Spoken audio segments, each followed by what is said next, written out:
Very good evening all of you. इस video में हम कंटिन्यू करेंगे कि जो माइक्रो ऑर्गेनिजम्स हैं how they clean the environment.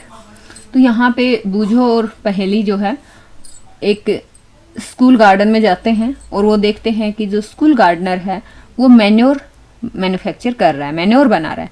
कैसे? उसने देखा कि मतलब कुछ वेस्ट मटेरियल कलेक्ट करके और उससे जो गार्डनर है वो मैन्योर बना रहा है। तो बूझो और पहेली भी अपने फ्रेंड्स के साथ जो प्लांट्स, वेजिटेबल्स और फ्रूट का वेस्ट मटेरियल है उसको कलेक्ट करते हैं, जैसे नियर बाई हाउसेज से, गार्डन से, और फिर वो क्या करते हैं कि एक गड्ढा बना लेते हैं और लाइक वेस्ट डिस्पोजल, जमीन में गड्ढा खोद के उसमें डाल देते हैं। ठीक है, कुछ टाइम के बाद ये जो वेस्ट मटेरियल था ये डिकम्पोज हो जाता है और मैन्योर में कन्वर्ट हो जाता है। तो बूझो और पहेली wanted to know how this had happened, मतलब जो आपने वेस्ट मटेरियल लिया वो मैन्योर में कैसे कन्वर्ट हो गया, तो यहाँ पे ये बच्चे जानना चाहते हैं। तो इसको समझने के लिए हम करेंगे एक्टिविटी 2.5। इस एक्टिविटी को करने के लिए आपको 2 पोट लेने हैं और ईच पोट के अंदर मतलब आधे पोट को सोयल से भर लेना है। उनको हम ए और बी लेबल कर देंगे, दोनों पोट को। एक पोट में ए लेबल किया, दूसरे पोट को बी लेबल किया।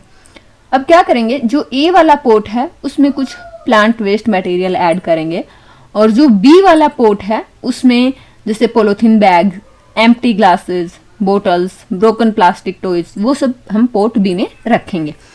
अब इन दोनों पोट को साइड में रख देंगे और आफ्टर 3-4 वीक्स ऑब्जर्व करेंगे कि इन पोट में क्या हुआ। जो आपने मटेरियल डाला था तो पोट ए और बी को ऑब्जर्व करेंगे आफ्टर 3-4 वीक्स। तो जब आप दोनों पोर्ट्स को देखते हैं तो क्या उनके कंटेंट में आपको कुछ डिफरेंस दिखता है? अगर ऐसा है तो क्या डिफरेंस है? आप ये देखेंगे कि जो पोर्ट ए में आपने प्लांट वेस्ट रखा था वो डिकम्पोज हो गया। अब हाउ डिड दिस हैपन, यही तो बूझो और पहेली जानना चाह रहे थे कि जो प्लांट और फ्रूट्स वेजिटेबल्स का वेस्ट मटेरियल है वो कैसे डिकम्पोज हो जाता है। जो प्लांट वेस्ट है वो कन्वर्ट हुआ मैन्योर में by the actions of the microbes. ये जो हम माइक्रो ऑर्गेनिजम्स और माइक्रोब्स के बारे में पढ़ रहे हैं, ये माइक्रोब्स जो प्लांट का वेस्ट मटेरियल था उसके ऊपर एक्ट किए और उसको कन्वर्ट कर दिया मैन्योर में। अब यहाँ पे क्योंकि जो न्यूट्रिएंट था, जो प्लांट वेस्ट के अंदर जो न्यूट्रिएंट था that released in this process, और ये न्यूट्रिएंट जो रिलीज हुआ जो कि हमने बताया कि मैन्योर में कन्वर्ट हो गया, तो ये मैन्योर्स हम कहाँ डालते हैं? प्लांट्स में। तो ये जो न्यूट्रिएंट्स थे they can be used by the plants again. अब आप पोर्ट बी की बात कीजिए। क्या पोर्ट बी में जहाँ पे आपने polythene bag, empty glasses, bottles और ब्रोकन टॉयज रखे थे, क्या उनमें कुछ चेंज हुआ? नहीं हुआ। तो मतलब क्या हुआ कि जो माइक्रोब्स हैं क्या इन्होंने इन प्लास्टिक्स के ऊपर काम किया? मतलब नहीं किया। तो जो माइक्रोब्स हैं they could not act on them, मतलब माइक्रोब्स ने उनके ऊपर काम नहीं किया और उनको मैन्योर में कन्वर्ट नहीं किया। तो इससे आपको क्या समझ में आया? माइक्रोब्स कहाँ पे काम कर रहे हैं? माइक्रोब्स काम कर रहे हैं जो प्लांट मटेरियल था, वेस्ट मटेरियल, फ्रूट वेजिटेबल्स का जो वेस्ट मटेरियल था उन पे काम किया माइक्रोब्स ने। तो जो यहाँ पे आप देखेंगे कि लार्ज अमाउंट में जो डेड ऑर्गेनिक मैटर प्रेजेंट होता है in the form of decaying plants, जैसे मान लो प्लांट्स सूख जाते हैं, सूख गए, अब नीचे गिर गए, तो उनके अंदर बहुत सारा ऑर्गेनिक मैटर है। तो ये कैसे डिकम्पोज होगा? कई बार आपने ये भी देखा होगा कि ग्राउंड में जो है कई बार एनिमल्स डेड हो जाते हैं और वो काफ़ी दिनों तक ग्राउंड पे पड़े रहते हैं और आफ्टर सम टाइम आप क्या देखोगे? आप ये देखोगे कि उनकी बॉडी जो है डिसअपियर हो जाती है।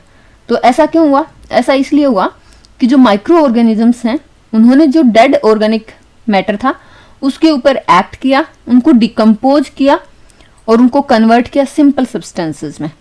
जो माइक्रो ऑर्गेनिजम्स हैं वे डिकम्पोज करते हैं dead organic waste of plant and animals and convert them into simple substances. ये जो सब्सटेंस हैं they are again used by other plants and animals. So यहाँ पे माइक्रो ऑर्गेनिजम्स का जो है बहुत ही इंपॉर्टेंट रोल रहा। They are used to degrade the harmful and smelly substances, नहीं तो हमारा इन्वायरमेंट में बदबू बढ़ जाएगा, and thereby clean up our environment. तो यहाँ पे हमने क्या देखा?